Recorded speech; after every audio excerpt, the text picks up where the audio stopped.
የሚሞሪው ማስታወሻ ክፍል 38 ከ2 ኪሎ ሜትሮች በላይ በእንደዚህ አይነት ሁኔታ ተጉዘን ሊያስመልሰኝ ወደ ላይ ይለኝ ጀመር። ጉልበቴ ሊታጠፍ ብርክ ሲይዘኝ በደንብ የመሸከም ያህል ይዞኝ ከቤተሰቦቹ ቤት ስንደርስ እኩለ ሌሊት ሊሆን ተቃርቦ ነበርና የውጭው በር ተቆልፎ እኛ መንገድ ላይ ያለን ወደ ቤታችን መዳረሻ አካባቢ መብራት መጣ። መብራቱም ስለመጣ የግቢው መብራት እየበራ ቤቱ ሁሉ ተቆላልፎ ሁሉም ተኝተዋል። ማንኳኳት የማይታሰብ ነው። ምክንያቱም አባቱ በጣም ቁጡ ስለሆኑ የሰው ልጅ ለምን ይዘህ መጣ ወስደህ ከመጣህበት መልስ ቢሉት እንዴት ሊሆን እንደሚችል ሁሉም አስበዋል። በተለይ እናቱ እያዳመጡ ነበር። የነገሩኝ ጠዋት ነው። እሱም እንዳይሰሙት ጥንቃቄ በማድረግ በአጥር ዘሎ ገብቶ ኮቴውን አጥፍቶ ሲንቀሳቀስ ጥላውን ያዩት እናቱ ከመኝታቸው ተነስተው ለምን እንደቆየ ሲጠይቁት ጉዳዩን ባጭሩ ነግሮ ቁልፍ ተቀብሏቸው በሩን ከፍቶ ሊያስገባኝ ወደ ውጭ መጥቷል። እኔ የማስታውሰው እሱ በአጥር መዝለል ሲጀምር ቀና ብዬ ላየው ስል አንድ ብዥ የሚል ነገር እንደመጣብኝና አጥሩ እንደተደገፍኩ እንቅልፍ ነገር እንደወሰደኝ ነው ሲነግሩኝ። እናቱ ደግፈውኝና እሱ በቀጥታ ይዞኝ እርምጃቸውን አጥፍተው ከመሬት ትንሽ ብድግ አድርገው ሰርቪስ ክፍል አስገብተውኛል። ሁኔታዬን ያዩት እናቱ በፊት የሚያውቁኝ ስለነበረ የባስ ከስቼ ሰውነቴ ዝሎ ተዝለፍልፌ ስላዩኝ ቀዝቃዛ ውሃ ልቤና ግንባሬ ላይ ያደረጉ አይዞሽ ልጄ፣ አይዞሽ ንቂ፣ አይዞሽ ነገሮች ይስተካከላሉ፣ አንዳንድ ጊዜ እኮ ይፈጠራል፣ አይዞሽ ተነሽ እያሉ ንግግራቸው ሲደጋገምብኝ አይኔን ለመግለጥ ሞከርኩ። አልጋ ላይ በጀርባ ያስተኝተውኛል። በጨርቅ ከፍሪጅ የወጣ ቀዝቃዛ ውሃ ግንባሬና ደረቴ ላይ እየነካኩኝ ስለሆነ ቅዝቃዜው ከባድ ነበር። አዎ በግማሽም ቢሆን አይኔ ተገልጧል። አየኋቸው። እናቱ ናቸው። በአይኔም ባሞላ ለመዋጥ ሞከርኩ። በግራና በቀኝ እንባዬ ፈሰሰ። በያዙት ጨርቅ እንባዬን ጠረጉ።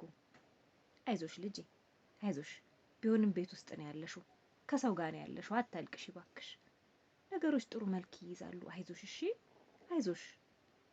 አይዞሽ ማለታቸው በራሱ ሲደጋገም ብርታት ሆነኝ።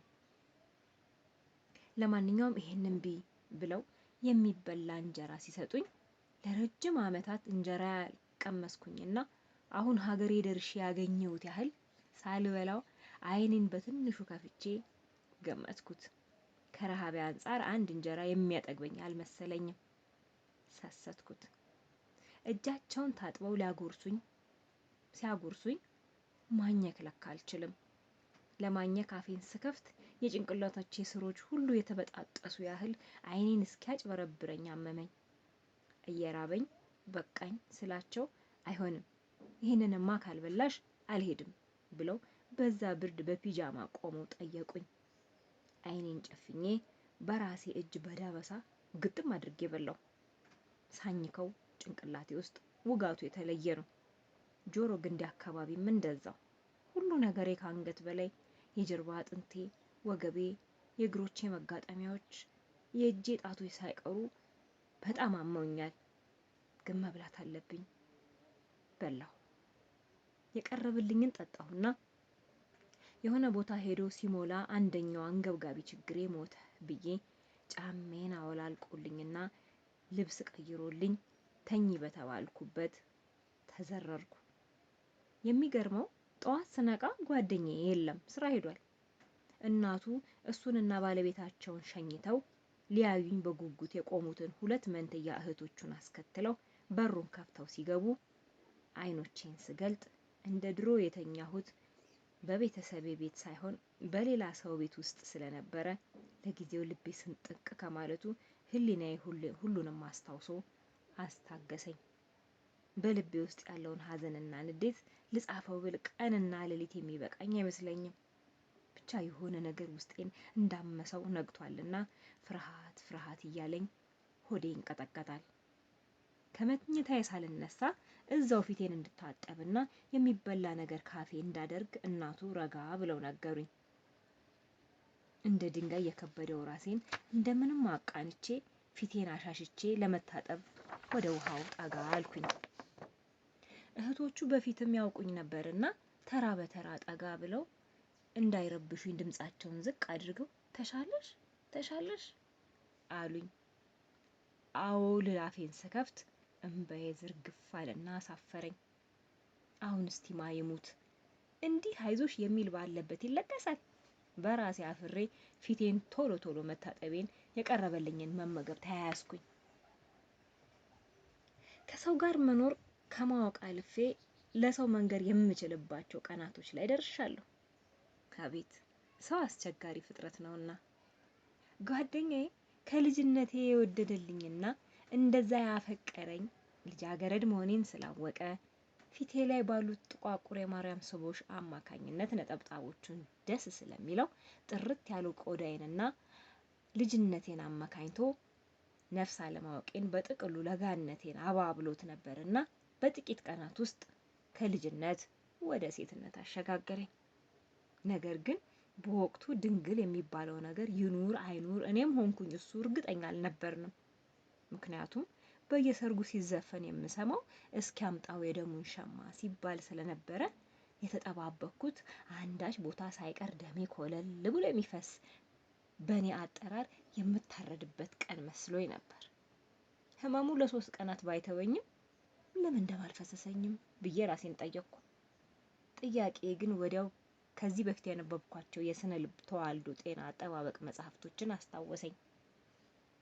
በቤታችን እጅግ ብዙ የሆኑ የሚነበቡ መጽሐፎች በመኖራቸውና ሁሌም ስለምናነባቸው ከሌሎች ልጆች በተሻለ ከእድሜያችን ቀድመን ስለ ስነ ተዋልዶ፣ ስለ ወንድና ሴት ልጆች አካላዊ ለውጦችና የአባላዘር በሽታዎች፣ ስለ ጤና አጠባበቅ፣ ስለ ንጽህናና አንዳንድ አስደናቂ ታዋቂ ሰዎች ስራዎች ያካተቱ ብዙ ስላነበብን አልተገረምኩም።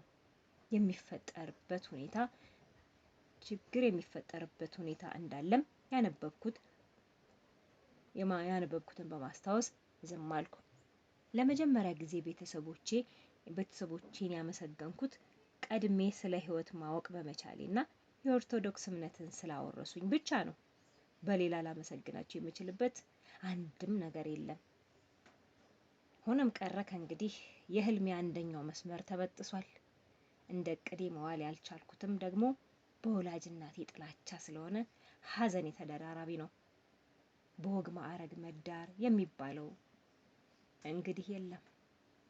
ቀጣይ የህይወቴን ጀልባ እንዴት ቀዝፌ እንደምጓዝ፣ እንዴት ስሜን እንደማድስ አላውቅም። ለጊዜው ለመኖር ያሉኝን አደርጋለሁ። ካለመኖር መኖር ሳይሻል አይቀርም። ከመኖር ተስፋ አለ፣ ካለመኖር ምንም። ክፍል 39 ይቀጥላል።